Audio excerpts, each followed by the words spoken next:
So we have started recording. Wyatt, are you on? Good morning, everybody. Yeah, Jenny, thanks Okay. for getting us started. And Sure. Maggie, thanks for supporting this employee town hall meeting. Good morning, everybody. It's good to see everybody join this morning. And let me just do a quick introduction of what our agenda will be this morning. We want to start off with some introductions of new employees that have joined the city since March, and we have 8 new employees. So we're going to start our town hall with that. We also have some personnel updates, and I'll give an update on those. And then I'll provide a briefing for our workforce on the budget, which was adopted last night by the city council. And that's one of the kind of important content items for this morning's town hall meeting. We'll have an update on the employee survey action plan. And so we'll hear from Joe Carter on the facilitated conversations and a report out on that. And then we'll hear from Jenny on the next steps of developing an action plan of things we will resolve to do as an organization to address some of the things we learned through the recent employee survey and facilitated conversations.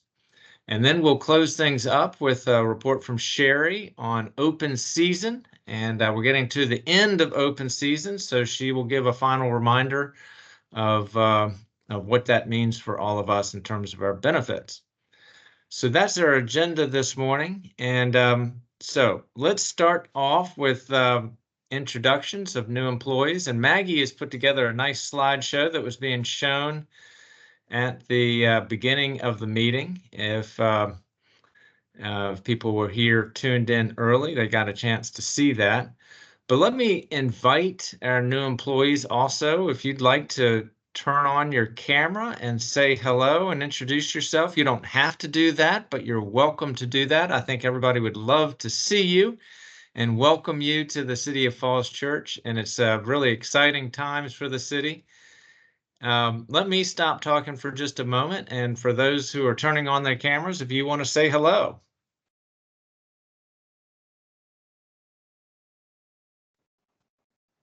Good morning, everybody. My name is Allie Golden, and I recently joined DPW as the new grants manager. I'm really excited to be here and look forward to working with you all.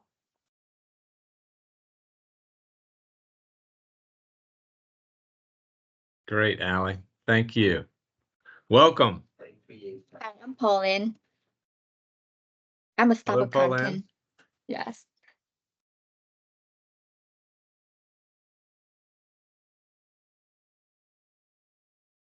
Does anybody else want to say hello? I see Robel has his camera turned on.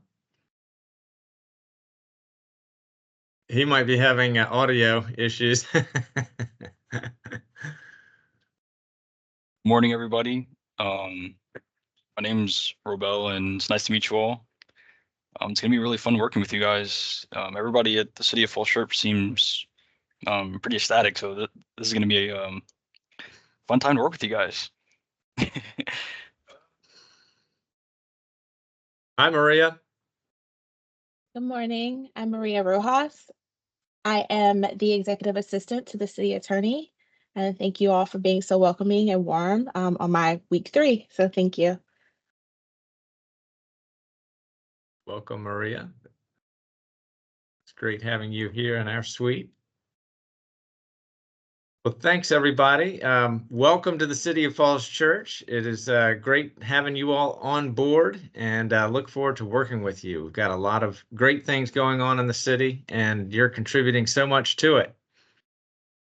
Have a few other personnel announcements to make this morning. And of course, as everyone is aware, Steve Mason is going to be leaving the city on June 1st, our Human Resources Director. And Steve has taken an opportunity with the Boulder Crest Foundation to work with veterans and public safety members of our public safety community to help them work through post-traumatic stress.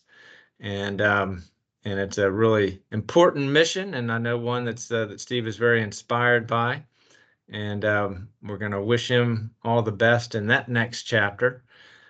Steve will be leaving us on June 1st, and Jenny and I did have conversations with many of the stakeholders and staff members in the HR department, and we have asked Shari Davidson to be our interim HR director as we go through the recruitment for our permanent HR director.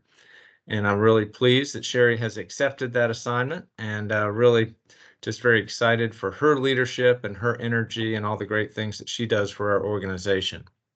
In her Why I Serve, or I Serve Because sign, Shari had her picture said she really loves supporting the workforce that supports this community. And it's a great mission that Shari takes on and the whole HR team takes on. So Shari, thank you for stepping up for this leadership role.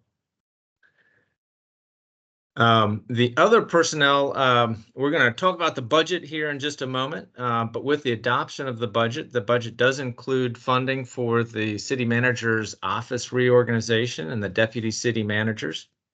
And as I've indicated to the organization, we are going through a formal recruitment process for the permanent deputy city managers. That will occur next week, and I want to thank Steve and the HR team for facilitating that process. It will be a rigorous process, and very grateful for our deputy city managers, for Jenny and for Andy, for all of their work over the past 8 months. We've made a lot of progress, and just very grateful for their leadership for the organization. We will go through this process, and hopefully it will not be a terribly lengthy one, but it is an important process because it touches so much of the organization in terms of how that reorganization plays out. So thanks everybody for working with us through that transition.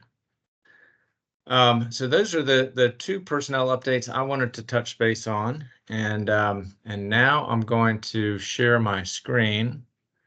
Let me just pause just for a moment, Jenny or Wyatt? Maggie, if there are Well- any questions or comments for me.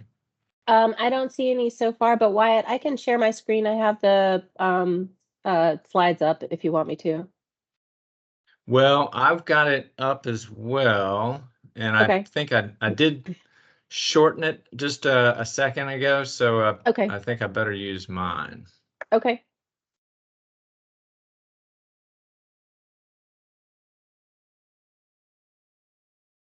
So I think I'm seeing my slides up on the screen, and so the theme of this year's budget was strengthening our foundations, and this, I think, is one of the most important budgets we've had in a number of years.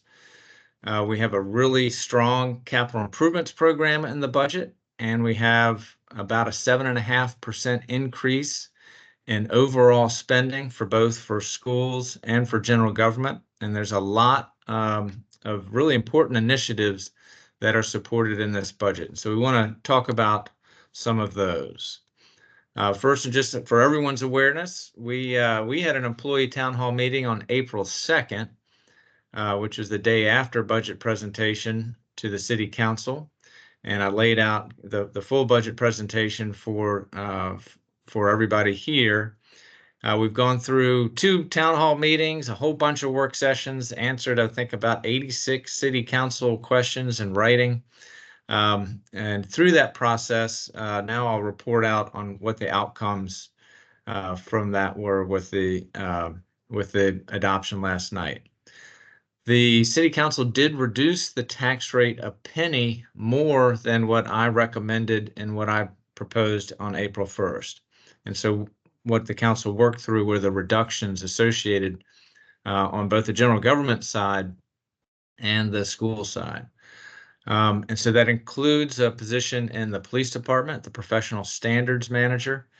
That includes the reduction of the administrative support, the HR generalist position, and a transportation project manager was converted out of the sort of the tax supported budget and over to the capital reserve supported budget And with that change, we need to convert that position to a term position. The facilities project manager, that stays in the budget, and in the tax rate, will delay the hiring of that by a month. So that was $283,000 worth of cuts. And the schools similarly went through the same exercise. They reduced their budget by 2 FTEs and had some health insurance savings on the school side. So with those changes, the real estate tax rate will be $1.21 per $100 of assessed value. There are no other changes to personal property or other taxes. And we do have some rate increases, both for the stormwater utility fund and the sanitary sewer fund, basically to keep up with inflation. And in addition to that, an increase on the fees that developers pay when they make a new connection to the sanitary sewer fund. So for our taxpayers out there, the median homeowner, they pay just over $11,500 per year in taxes with this adopted budget. That's the median. It'll be a 1.5% increase. And so our taxpayers do pay significant taxes to the city to support all the things that we do. This increase is one of the lower increases that we've had over the past 10 years. And that's something that the city council wanted to accomplish to, in a sense, give some form of a dividend to the taxpayers with all of the construction that is happening. So now we'll shift our focus to what's in the budget, and all the things other than those things I just discussed that we discussed back on April 2nd remain in the budget, with really significant investments in our workforce, in process improvements, in our core infrastructure, and in strategic initiatives that are identified by the city council. And all this is in the context of a really dynamic city, a city that's growing, and we need to build strong foundations to support that growth. And this budget does take important steps in that direction. So for all of our workforce, the budget provides a 6% increase in pay, and that will be effective upon completion of your annual performance evaluation, and that will go into effect then on July 1st. Our savings plan, and Shari might mention this during her report as well, but in the next year, the city match for every pay period will go from $20 match to $35 match. So encourage employees to take advantage of that. If you do the full $35, it's just about $900 of city contribution to your savings plan per year. And so that can really add up over time and be very helpful. In addition to the city's defined benefit retirement plan, which is very well funded and very, very strong. We also have important dollars for training and professional development. That we currently have $100,000 in the budget for that. And that supports the Supervisors Academy, that supports the NeoGov programs like the harassment prevention training, and a whole host of initiatives that our HR team, working with staff, has developed up for our overall training curriculum as a workforce. In public safety, we do have significant additions in public safety. 3 police officers are added to the force with this budget, and 2 emergency communications technicians. I think important strides there. In terms of access to services, the budget does fund an increase in the library hours. So we'll, on Saturday and Sundays, be open till 5 p.m. We have funding for the Vietnamese community outreach specialist, which we anticipate will be a contracted position. That's there to help anyone in the city government that's working with the Eden Center or with other members of the Vietnamese community in particular, to help us with outreach there. Updating the city website is with $50,000. That may not be enough, but that's a start to help our incoming communications director. I should have mentioned that during personnel announcements at the beginning. Mary Catherine Chase will be our new communications director, and she'll be joining the city on June 17th. But this will help Maggie and Mary Catherine do some work on getting that process of updating the website underway. City processes, this is something that we are all involved in. We do have some additional positions and help. Technology applications manager is funded in the budget. The city attorney has some additional contracted legal services dollars, and the budget does, as I mentioned at the beginning, it funds the city manager's office reorganization. Shifting to the CIP, we have a really ambitious and important capital improvements program, and I want to thank the whole team for your work on that.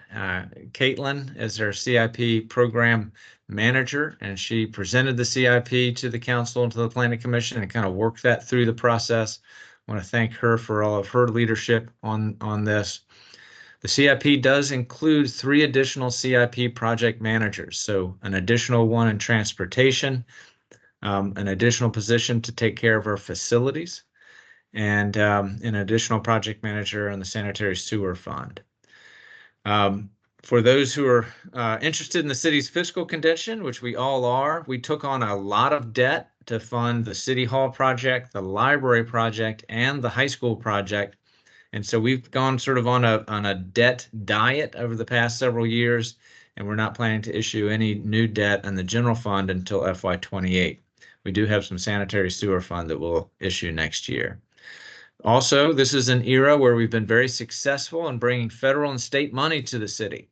So we have $63 million in already awarded federal and state grants that are a really important part of funding the capital improvements program. A really important project, Zach and his team working with Herb, worked with a consultant to develop a feasibility study and a space needs study for a new property yard. And we presented that to the city council. It is in the capital improvements program for FY28, which is really effectively 4 years from now. So we've got a lot of planning work now to do to take that initial feasibility study and consider kind of all the needs in the of the city in terms of how we might be able to address those on this site, and also work with our neighbors for potential public-private partnerships. But the core thing we know we're going to take care of is our outstanding DPW operations staff, and really focus on having a home for them for the next 50 years, a good facility that will serve that really important part of our workforce and our service to the community. So thanks all who've been involved in that so far. Our planning staff are putting together an application for some additional planning resources, including one potentially with the Urban Land Institute to carry on next steps of the planning process. So that's wanted everyone to be aware of that important project. It's kind of our next really big facility project that we'll be planning on in the coming years. So that's a summary of the budget, and really strong investments in our workforce, working to modernize our process and the processes, how we get things done here, how we use technology to support our services in the city, investments in core infrastructure, and investments in strategic initiatives. And I didn't talk about the strategic initiatives in this presentation, but those include new money for affordable housing. And our Housing and Human Services staff are working really hard on those strategic initiatives. Dana, Kayleen, Brendan, Leslyn, thank you all for all of your work on that. Environmental sustainability, Kurt's doing great work with a community energy plan. The government operations energy plan is the work that we're all engaged in, and really appreciate all of our thoughtfulness about how we can run our facilities in a way that's environmentally sustainable, and convert our fleet and other equipment to be less carbon intensive over time. All exciting initiatives. All this again happening in an era where the city is growing, and we have a lot of economic development happening in the city, and that has made these initiatives possible. And the private sector is also making a lot of investments in our infrastructure as they're doing their building. So exciting times for the city. And let me stop the presentation there and open it up for any comments, any questions, any suggestions for us as we go forward.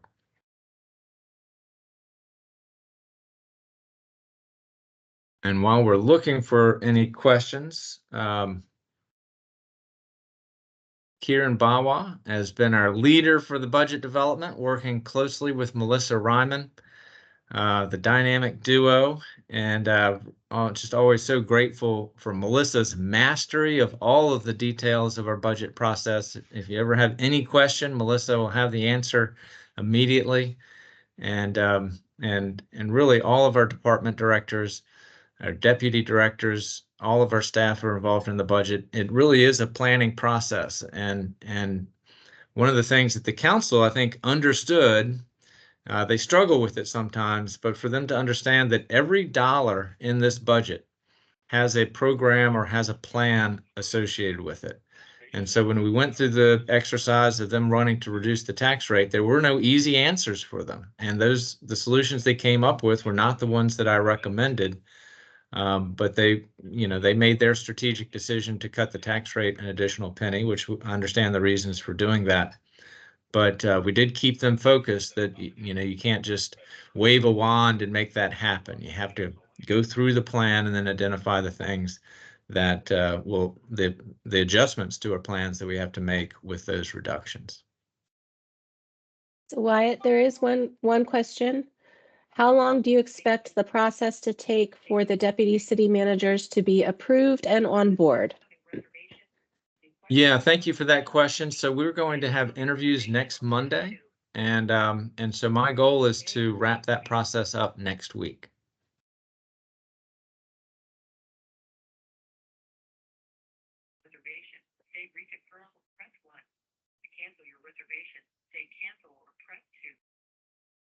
So I think I'm not seeing any other questions on the chat or in the town hall meeting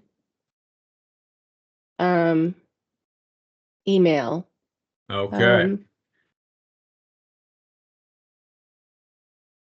Lori, I'm not sure. You had put a question in the chat and then a string of numbers, and I'm not sure what the string of numbers was for. Oh wait. I think that's somebody's library card. Never mind. Or it's a it's a item number. Barcode. Never mind. Never share your library card number. Well, everyone, thank you for tuning in on the budget presentation. As we go through the rest of our agenda this morning, if you do if you think of other questions while we're still together, feel free to raise your hand or put it in the chat and we'll come back to you. So we're going to shift now to an update on the Employee Survey Action Plan update, and we'll start with a report from Joe Carter on our facilitated conversations. And I just want to thank our DEI and B facilitators, so Joe and Nikki and Caitlin and Megan and Herb Holmes, and appreciate your dedication to achieving that certification. Joe, let me turn it over to you for a report. Thanks, Wyatt. Hey, sorry, Joe, Jen. I was going to say, before you get started, we have, looks like we have a couple people who have their cameras turned on, however, they're black. So if you could go up to the top part of your screen and under camera and just hit the, don't share your camera, and then that'll free up a little space for seeing Wyatt and Joe. I'll turn my camera off so we can have Joe in high definition. I was going to say, could it be that Marshall's camera doesn't like him? I just had to say it was too easy. Too easy. Just kidding, Marshall. All right. Am I good to go, Jenny? Yes, you are. All right. Thank you.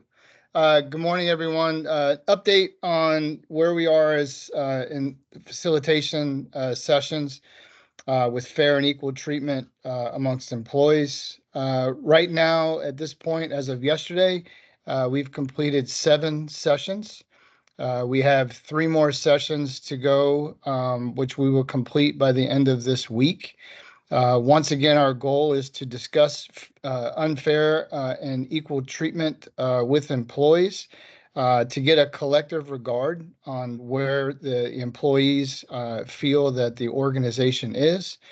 Once we get that information and once we're done with these sessions this week, our goal as facilitators will be to sit down, break down all the information that we have, and put it into themes that we see that most employees, feel as far as a collective regard or social norms, and then take that information, those themes and those areas that the employees feel that we need to improve on as an organization, to executive leadership. And we will be taking that information to executive leadership on June 14th. Also, what we're going to be doing as a team is we're going to be working on our our charter, our mission statement, and our values. We feel that's really important. We probably could have gotten that done before we started all the facilitation. So, it may have been more clear to some if we didn't communicate that. As well as far as what we were all about, but we didn't want to wait and getting to the employees, especially after all of the surveys, getting to the employees and figuring out what we can do, as an organization together from the top down and the bottom up to try to start working on some of these issues. So we will be collaborating with the organization by email, keeping you up to date on what we're doing. And then from there, we'll keep moving forward and trying to tackle, any issues that come about within the organization. So that's where we are right now. Before I turn it over to Jenny, I'm sure that there's some other team members on here that can jump in case I missed anything from our facilitation group.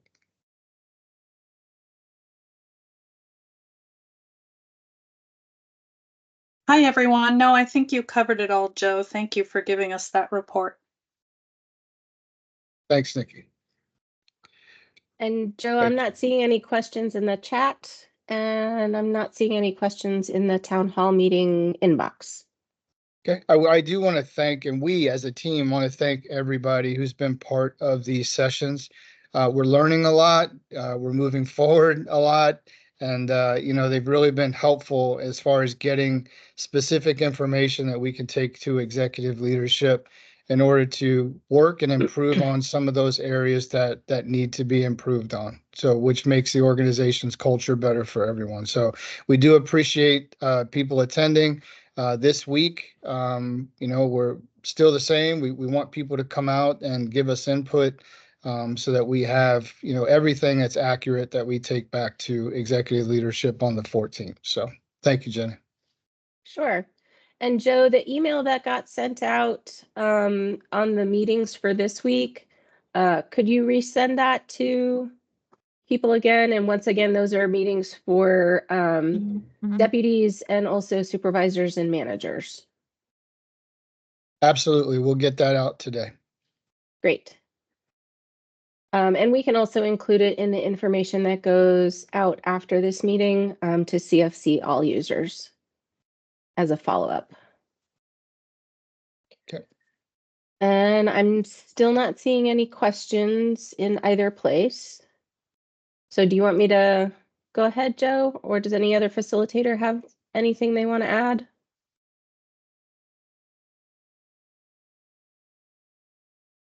I think you can go ahead, Jenny. Okay. So to follow up and dovetail on what Joe's update, so an update on the employee survey action plan. So as Joe said, once they finish with the meetings this week, They will provide feedback to senior leadership on or around June 14th. The next step in the process would be to put together an employee work group, which I would like to do concurrently with what's going on with the facilitated conversation, so we keep the momentum going.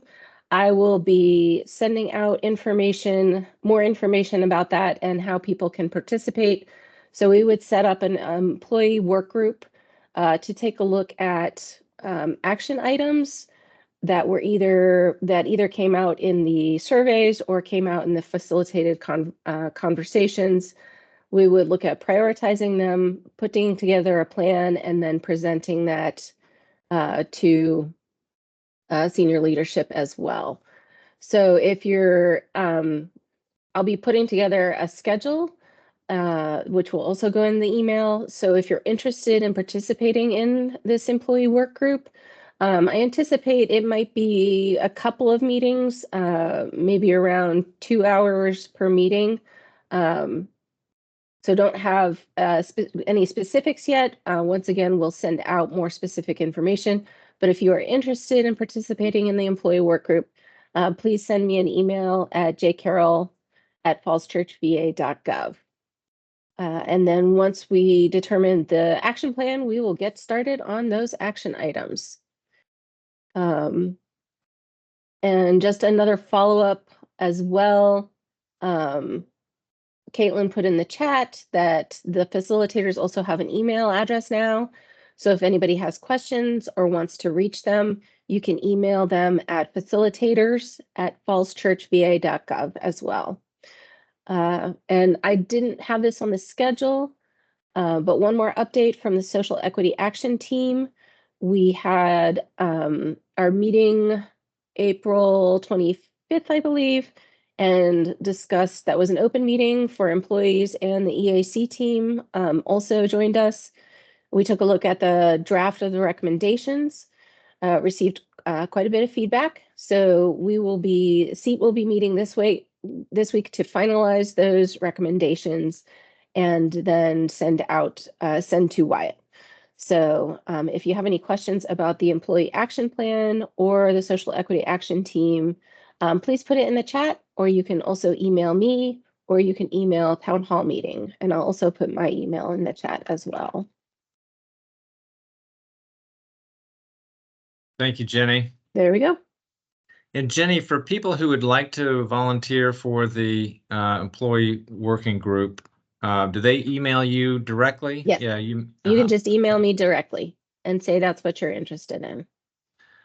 I encourage people to think about that, and I think we're going to bring together the quantitative results from the employee survey itself and the qualitative responses that come out of the facilitated conversations to put that work plan together. So Jenny, thank you for your leadership on this, and really encourage employees to think about joining that effort. And if so, send an email to Jenny. And that work group will be open to all levels. So frontline workers, through middle management, through deputies, through directors. That will be open to all. All right. Well, Joe, thank you for that briefing. Nikki, thanks to the whole team of our facilitators, and look forward to the next steps in this process.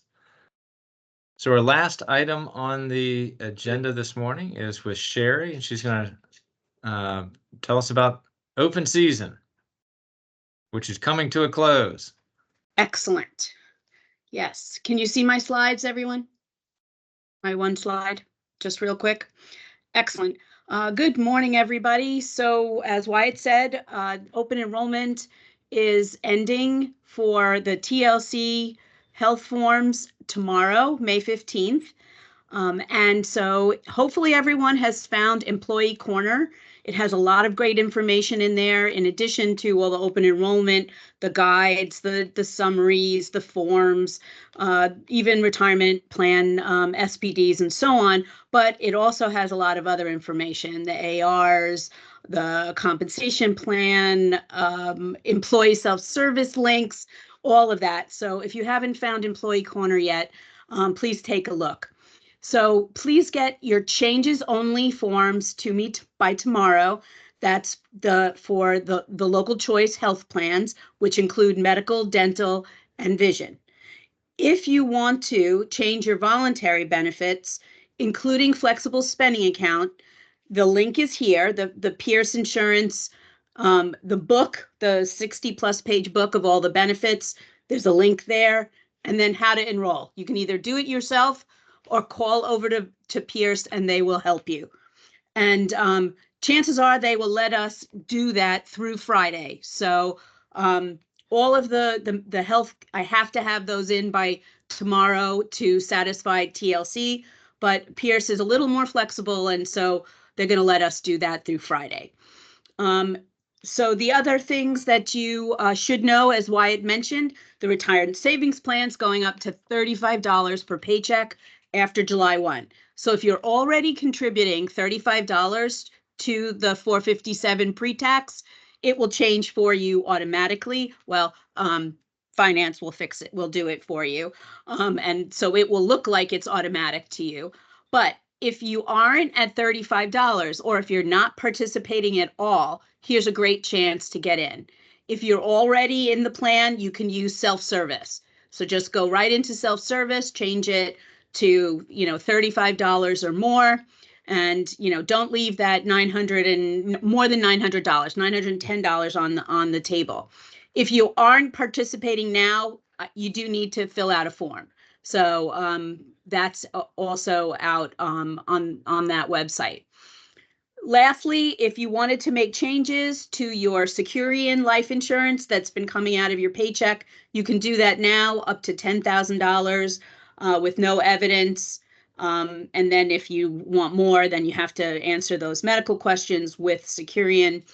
Dominion Dental, we have that standalone plan for a handful of people that want that. So if you're interested, you can get that back to me. And also now is the time if you want to join the sick leave bank. And that's it. Tomorrow's the last day for health, and get your flexible spending accounts in by the end of the week. Thank you. Thank you, Shari. Thank you, Shari. Wyatt, I did have some email traffic.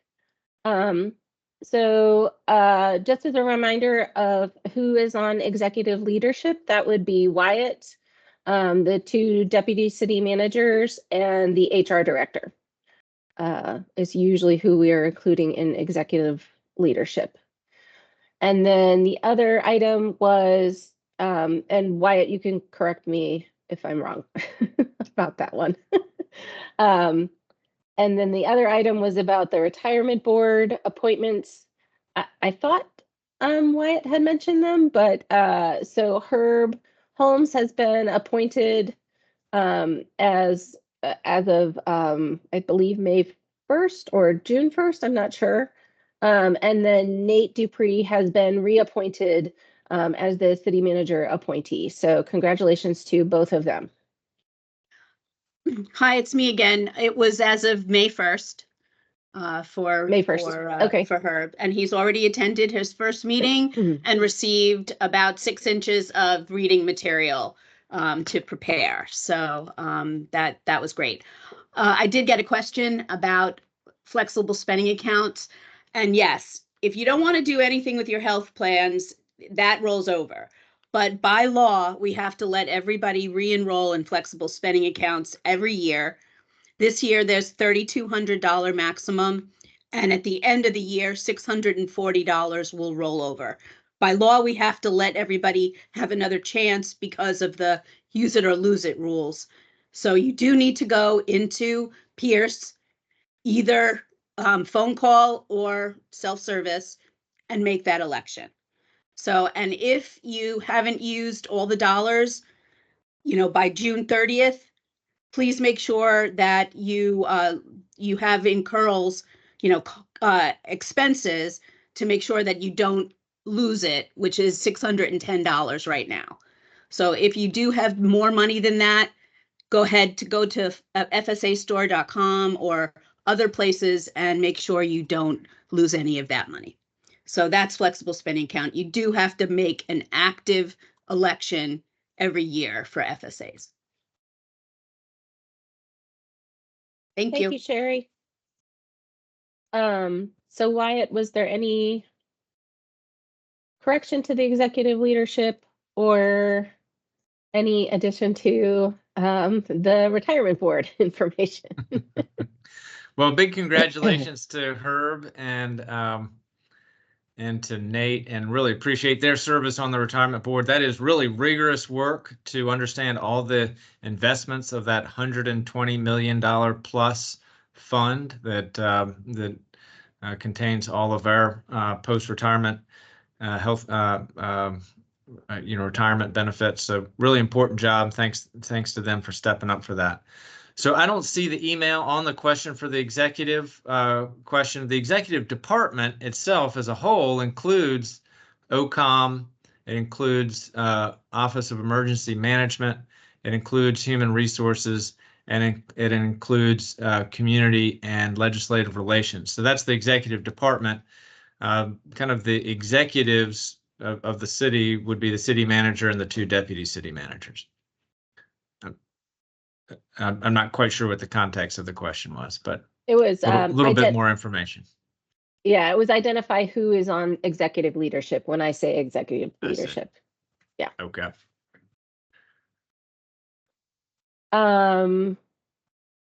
So I think that brings us to the end of our agenda. I would also like to say thank you to, and I should have said this during my announcements, thank you to the facilitators around the employee action plan preparation that we've been doing.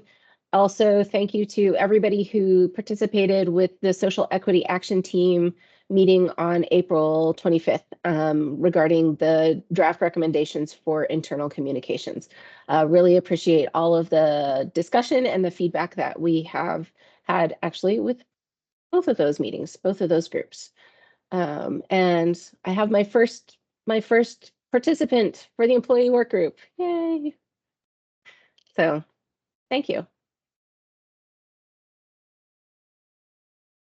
All right. And I'll give a plug also for everybody who's been working on the What is that? latest Munis upgrade.